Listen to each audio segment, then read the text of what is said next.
ID Tamil இன்றைய முக்கிய செய்திகள். திருப்பரங்குன்றத்தில் முருகனுக்கு தீபம் ஏற்ற வேண்டும் என்று போராடி சிறை சென்ற ஏஎம் இசக்கி வெங்கட்ராஜா அவர்கள் இன்று நிபந்தனை ஜாமீனில் விடுதலையானார். அவருக்கு மாலை மரியாதை செய்து வரவேற்று பின்னர் பத்திரிகையாளரை சந்தித்தார். அதன் காணொலியை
வணக்கம்.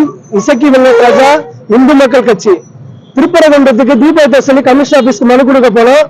பாதியே தடுத்து நிறுத்தி காவல்துறை கைது பண்ணி போலீஸ் சிறையில் அடைச்சாங்க.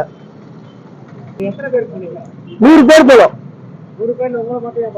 நான் டீசல் ஊத்திக்கிட்டு என்ன சூசைட் பண்ணிக்கலாம்னு பார்த்தேன். பரபரப்பாச்சு. கமிஷன் ஆபீஸ் போறது தடுத்து நிறுத்துறாங்க, அதுக்காக இந்த மாதிரி பண்ணிக்கிட்டேன். ஆமா ஆமா. என்ன சொல்றாங்க சைடுல? எங்க சைடுல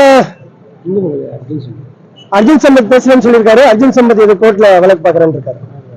இப்ப அவங்க வந்து எத்தனை நாள் இருக்காங்க? 8 நாள். என்ன சொல்ல வரீங்க?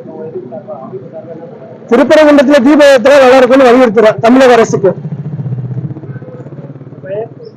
எம் இசக்கி வெங்கட்ராஜா, இந்து மக்கள் கட்சி மாநில துணை செயலாளர்.